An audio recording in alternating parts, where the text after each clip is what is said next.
Hi everyone, I'm Brian Shipman, one of the authors of the Governance Handbook for Coastal Wetlands in the Mediterranean. And welcome to this video tutorial. And this is on the use of the self-assessment and planning tool, which is a component part of the Governance Handbook. Now, all the background and rationale, as well as the importance of good governance, is set out in the handbook itself very clearly, so I won't repeat it in full here. But I do want to emphasise the main message of the handbook, and that's that in order to achieve the preservation of coastal wetlands of high ecological value in the Mediterranean, good, effective and equitable governance is essential. So what I'll do in this video is concentrate on the practicalities of how we can use the self-assessment and planning tool to set a path towards that goal of good, effective and equitable governance. So in this video I'll show you how you can use the tool in order to firstly assess where you are now in the cycle of governance using the rapid assessment tool, using a simple traffic light system to map the status quo, and how you can highlight the key areas you think need attention. This, as I said, is the rapid assessment component of the tool. In part 2 of the video, I'll show you how you can address the very subjective but very vital issue of excellence in government, and how you can assess how you measure up against some very interesting benchmarks relating to what we and the IUCN have called vitality and adaptivity. And this measurement of vitality and adaptivity adds spice to an otherwise mechanistic process. So it's not just a box-ticking exercise. This is the element often missing from conventional governance models, but we see it as a key piece in our governance jigsaw. And I'll be taking you through how you can measure this very quickly using the excellence scorecard contained in the tool. And thirdly and finally, I'll show you how the tool can be used to develop a plan for the future, how you can develop a plan for your future governance of your wetland, identifying what the key issues are, what the indicators of success are, and how you prioritise actions in a very simple way. And I want to say that the methodology we developed is based on considerable practical and global experience of the handbook team, along with lessons learned from 4 pilot wetland sites around the Mediterranean itself. So it's very much a real-world methodology based on real-world experience. Okay then, let's get going. First, let's take an overview of the tool itself and how to find it. And for this, I'm going to switch to the screen mode. So if you don't already have the link direct to the handbook, simply go to the medwet.org website and either follow the links or just type into the box here a couple of keywords, governance and handbook, which should then take you directly to the page for the handbook itself. And scrolling down here through the description of the handbook, we reach the download section, and here you can see the download link to the handbook itself in PDF, which I hope you've already got. And below that is the download link to the self-assessment and planning tool. So let's select the link, open an appropriate folder, whichever you like, choose a file name, probably the name of your wetland, and whatever, or your name, and simply save. There you are, ready to go.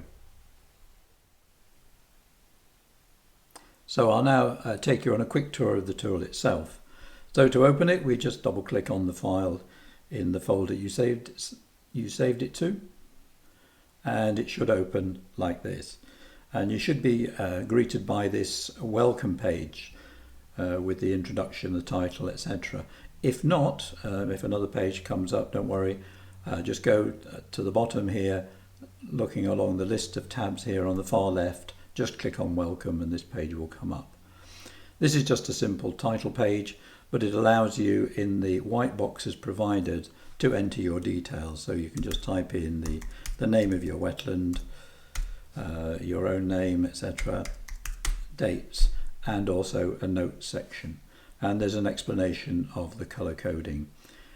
Throughout the tool we'll be using drop-down menus whereby you click just to the right of the boxes. It's fairly obvious when you do it, which will drop down a variety of drop-down menus. Where there are text boxes, they're limited to 200 characters each. So that's the welcome page. And the next stage, rapid assessment, which I'll be coming back to in a moment. That's this page with the traffic light system, the Towards Excellence scorecard, and then the remaining tabs relate to planning sheets, where this is where you can produce your governance plan. And to help you, we've provided an example of a completed planning sheet, which shows the kind of responses to questions and how you identify priorities.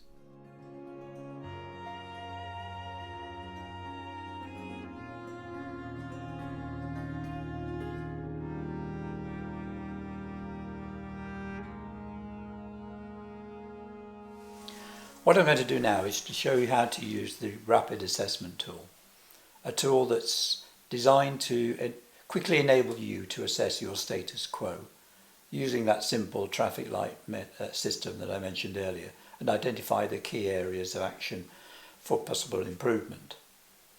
But it's important to stress this is all about self-assessment. This is not something coming from the outside. It's a tool designed to help you identify a direction of travel from the very foundations of government through to establishing a common vision for a secure, sustainable future for your wetland. So let's go back to the screen for this next section. And let's go straight on to the Rapid Assessment tool. And I'll just take you on a quick tour of it before I show you how we can perhaps fit it in with an example. So everything is under three headings: the red, the amber and the green. And the key here explains that the red is for actions that are not initiated or for which there's no activity. The middle column, the amber, is for actions that are underway or just partially complete. And the green column for those actions which are completed. And so below here we've got a list of a number of actions relating to governance, and they're grouped under four headings. Firstly is the group of actions we call framework, which is all about institutional design. These are the foundations of your governance that ideally you would want to achieve. So a list of actions under that for which we'll be asking you to assess. Secondly, actions under strategy, which is all about how you've prepared a program of action and what progress you've made. Thirdly, the change agenda, which is the actions and measures which are starting to deliver practical results and benefits. And finally, that very elusive area of achieving a common vision.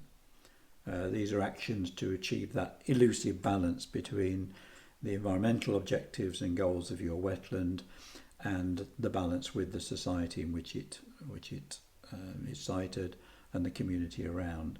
So there's a list of actions on the left here, and the means of completing this is fairly simple. Is that you look at the action, consider your response. Is the action not initiated? Is it underway, or is it completed?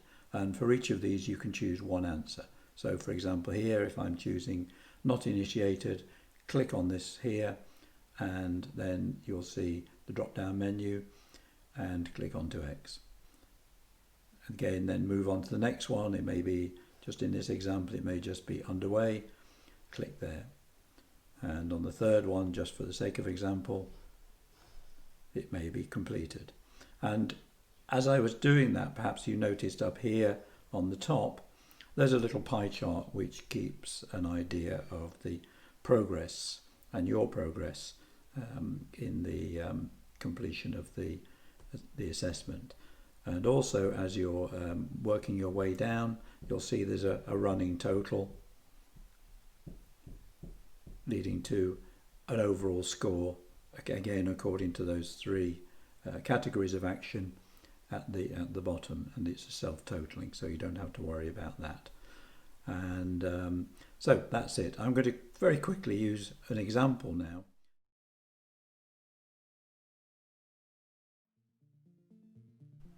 And I want to use as my example my own local coastal wetland here on the extreme western seaboard of Europe on the Atlantic coast. And like most coastal wetlands, whether they're in the Atlantic or the Mediterranean, it's been subject to the squeeze from the development over the past couple of 100 years. So what you see is a mere relic of what it would have been originally. But particularly in recent decades, there's been a strong intensification of agriculture in the catchment as farmers have intensified their production to meet the demand from the big supermarket chains.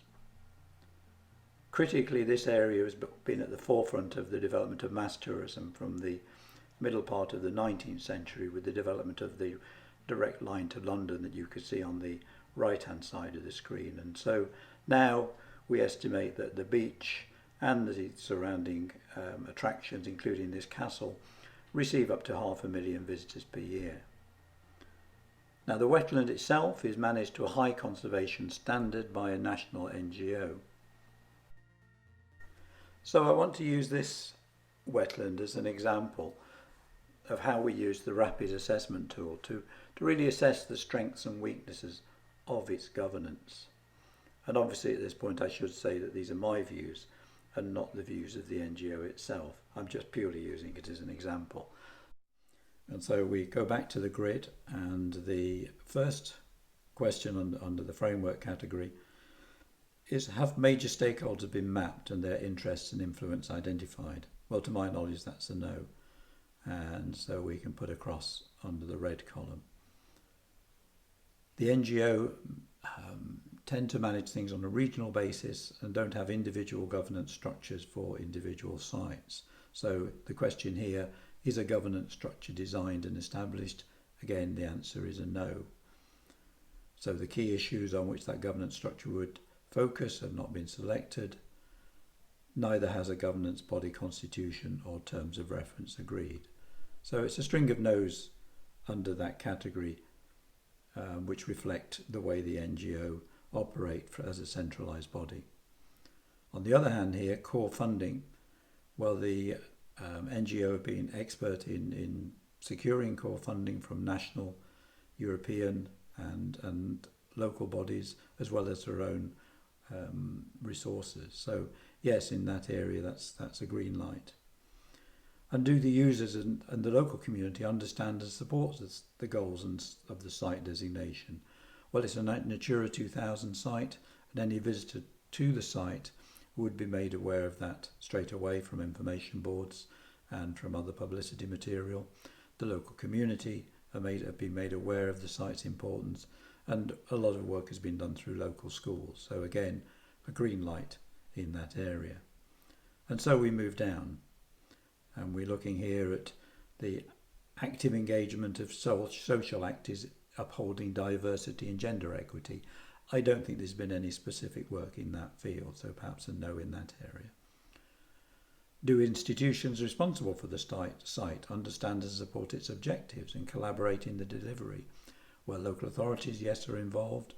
National agencies responsible for environmental protection are involved, as are the national conservation bodies. So again, a green light in there. So you can see the pie chart, how it's starting to alter here. At the moment, a lot of red lights in there, but this is just the beginning. And so I won't now go through the whole of the rapid assessment grid. But like all good cookery programs, I've prepared one earlier to show you what the completed grid looks like for my example wetland. So let's go back to the now completed grid. We've already seen how I filled in the framework scores for this wetland, so I'll quickly scan down through the other categories to show you what sort of picture is now starting to emerge for the governance of this particular site. As we saw, there were a lot of red lights at the foundation stage. But moving on to the strategy, the preparation of programme of action, here we see the opposite. The very strong management plan for the site. Scientific research has been carried out, baseline monitoring. There is some activity to look at future scenarios, particularly in relation to climate change adaptation. There's a monitoring protocol, smart management objectives, and there's institutional capacity to deliver those objectives. So the balance there is very strongly under the completed column. In terms of developing change over time, funding has been established. The management plan is being implemented according to set priorities. There's some problems with the local policies for the catchment and local spatial plans not fully confirming to the needs and goals of the site. So a little bit of weakness there. There are no pilot actions that involve the local community, but there is regular monitoring of the effectiveness of the works that's been implemented. And there's a favourable conservation status of the coastal wetland is achieved under the Natura 2000 sites. So a pretty mixed picture there. And in terms of developing that elusive common vision, again a much more mixed picture, so that perhaps the balance there, according to my assessment anyway, is that that's very much a work in progress and that's partially complete. So the overall rapid assessment score is very balanced. And you can see that both in the numerical scores here and in the pie chart there at the top. But if you're responsible for that governance of the site and you wanted to identify your priorities fairly quickly, you can scan back up the column and identify where your strengths and weaknesses are. So I hope that has helped to show how to complete the grid. In terms of time, that probably took me half an hour. A lot of assumptions on my part, but you all know your sites well, so it shouldn't take you long to do this. And the interesting way to do that would be for you to complete it, but also perhaps for partners or for other members of your team to complete it independently and then to compare the results.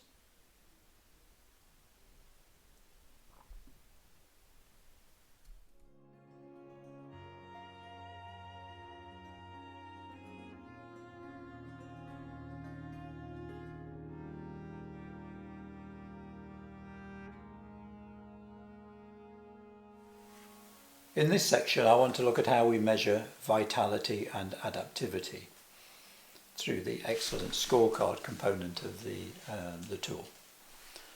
Now, vitality and adaptivity are dimensions of governance often overlooked. And as the IUCN conceded in their guidance for protected area governance, poorly defined and pretty hard to measure. And to our knowledge, this scorecard is one of the very first techniques developed to allow users such as yourselves to attempt such a measurement. But why is it important? Well, here I'm going to use that most well-known of analogies, the iceberg. In successful governance, what you can see above the waterline are the usual tangible aspects, things that can easily be seen and measured, the steering group, funding, research and monitoring programs, the management plan, etc. But in below the waterline are no less important but much less tangible qualities.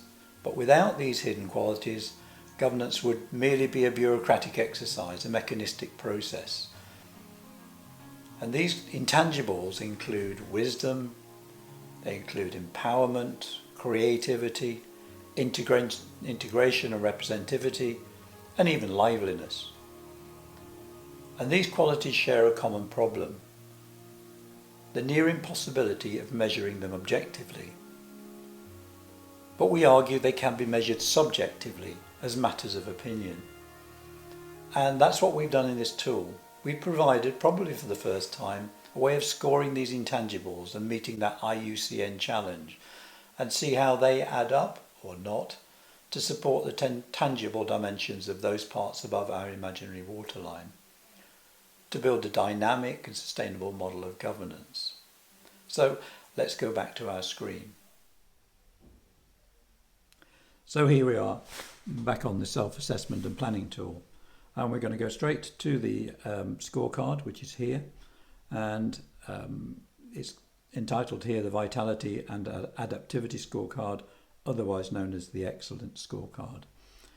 And on this, all you can change are the white areas, and each one of these squares has a drop-down menu. Just click on the icon and you can see a score there from 1 to 4, and that's the same for all the white squares. The numbers, the 1 to 4, relate to progress in the area that you're looking at. And so a low figure means it's been no progress at all, or very, very little. And number 2 means it's been low progress, or you're just beginning. And number 3 score means that things are developing, things are improving. And the highest score possible, and number 4, means that you're a very high score in that category, and that things are by and large complete at a level that you'd wish to achieve. On the left-hand side of the matrix here, the first 4 categories relate to the human dimensions of your governance and its structure. Firstly, the membership of your steering committee or your management committee. Secondly, the management staff. Thirdly, key stakeholders. And fourthly, partner institutions. And finally, to the management plan itself, if you have one. And along the top, for each of these categories, you're asked to consider whether they are firstly empowered, wise, adaptive, creative and innovative, and finally representative and integrated. So you can see these are those intangibles that I mentioned, which are hidden below the waterline, but really important to make that extra difference, add spice to your governance process. They're vague words, but we've provided at the bottom of the page here a quick outline description of how we perceive their meaning. So let's take a couple of examples. Looking here at the membership of your governance structure, the membership of your committee. First box, well, how would you score them in terms of empowerment? And by that, we mean, are they capable of demonstrating leadership responsive to emerging environmental conditions? So it's really a question of how independent they are and how responsive they are. Are they able to take on responsibilities in effective and dependable ways? So let's give them a generous score there of 4. Are they wise? And by that we mean, can they take decisions of a meaningful scope? Are they motivated by the common good and solidarity, fostering the engagement of many relevant actors in society as possible? Perhaps they're not good at talking to the outside world, so a little bit less on that one. Are they adaptive? Are they flexible? Are they capable of learning from experience? Capable of weighing up options and taking prompt and meaningful decisions on them? Again, that's a work in progress. Are they creative and innovative and lively? Open to new ideas, able to reinvent and renew themselves like a living system, providing innovative solutions to problems and supporting the emergence of new ways of doing things? Probably not. And finally, how representative and integrated are they? Do they interact with a variety of actors at various levels in society and across sectors? Or do they take a very narrow view of who should be involved in the governance of the wetland? So maybe a lower score on that. So go through that process for each of these lines. So you then ask the same questions of the management staff, how empowered they are, how wise, flexible, etc. And again with the key stakeholders and the partner institutions. But the same questions also apply to your management plan. Is it adaptive? Is it wise? Does it actually work? And so is it empowered? A completed grid might look like. And this is just an example. And the thing to look at here is that these scores are totaled in the box here. And this box, it changes colour according to 3 criteria. If it's below 32, it's very low and more work is needed obviously on governance if you want to achieve excellence and vitality and adaptivity. If it's a sort of yellow colour, it's medium, you're probably heading in the right direction. And if it's green, it's high, well done, keep it up. In this case, you can see that the scores are relatively low. I don't think there's one there above 2. So what this says about a governance structure, it's probably one that has very little independence to take its own decisions, might be short-sighted, people on the governance structure are really not fully engaged in the task itself. Similarly, the area management staff are not given much individual responsibility. Key stakeholders are not fully engaged, and partner institutions are probably taking a very narrow and inflexible view of their role in relation to the site. So this is probably a governance structure that's looking over its shoulder.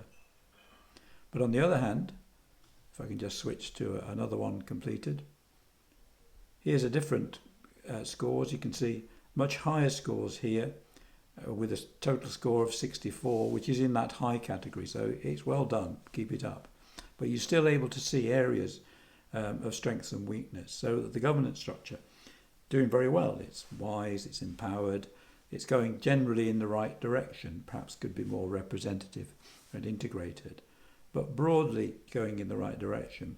But in this particular example, you would see severe problems with relation to the management staff. They don't look particularly motivated, they don't look particularly creative, and they're probably given very little independence of action. So you can really start to see where you might want to develop priorities even when your score is high. So I hope you agree that the Excellence Scorecard provides a very useful picture of those intangibles that underpin our governance structures. And just as with all intangibles, there are no simple solutions to addressing the weaknesses revealed by the scorecard. Instead, what we advocate is that the scorecard be used to promote reflection and discussion, to breathe new life into the way you manage and govern your wetland.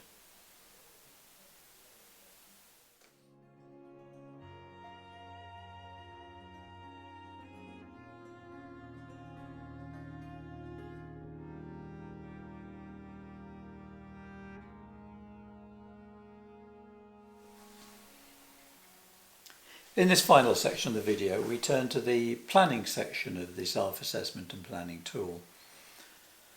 And this takes forward the lessons learned from the rapid assessment and the Excellence Scorecard and lets you build a comprehensive and measurable plan for the way forward for your wetland.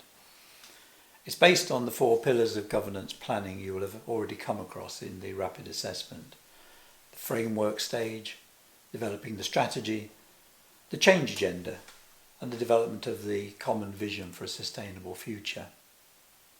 Helpfully, we've provided a worked example to help you develop your own plan. The tool lets you choose themes, issues, lets you set the measure of success or possible barriers, and then lets you set priorities according to your own resources. Let's return back to the self-assessment and planning tool to see how you develop a governance plan for your site. And to do that, we move down to these tabs here.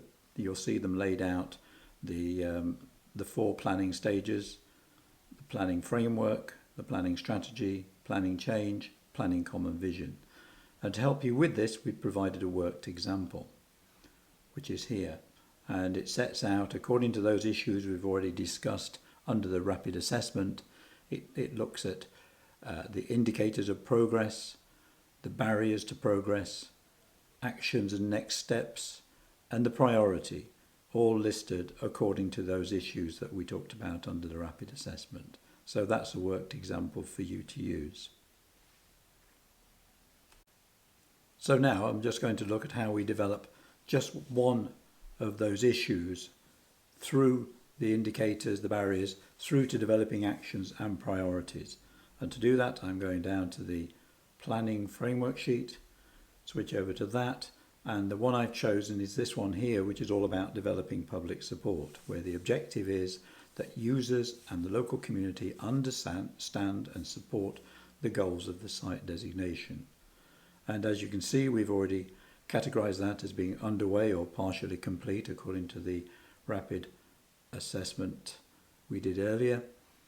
And so firstly, we want to look at what would be good indicators of progress towards achieving that objective of increased public support.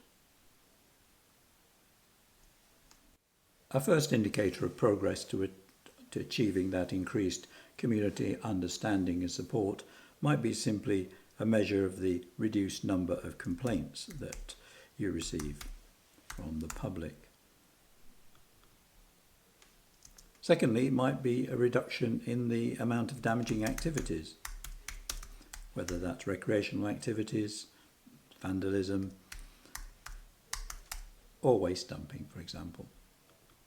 And finally, it might be an increase in the number of volunteers coming forward to help you with the management of the site.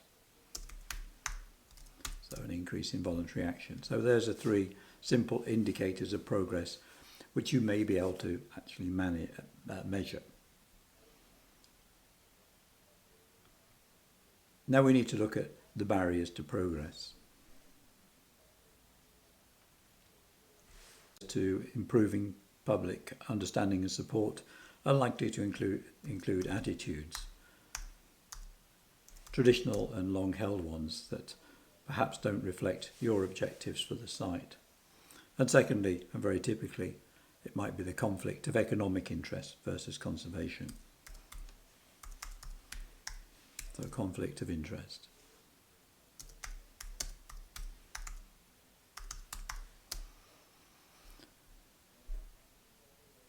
So let's just leave it at those two. You might, for example, initiate an annual events programme for the public to help increase public understanding. You might reach out into the community and seek local champions, individuals who support your objectives and are well respected within the local community.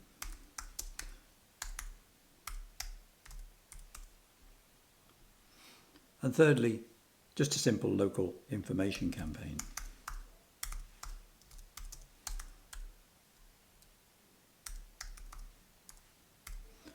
So those are just three examples of actions and next steps.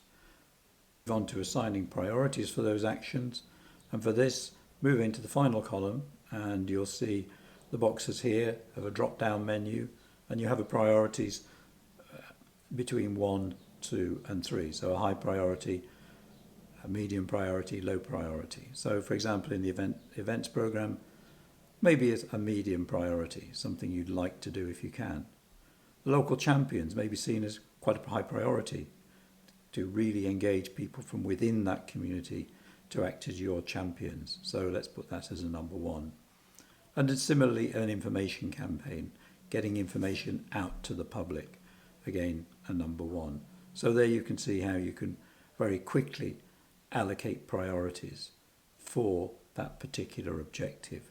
And over time you can come back as you develop the plan itself and review the resources available. You may want to change these priorities, very simple to do using the drop-down menu system.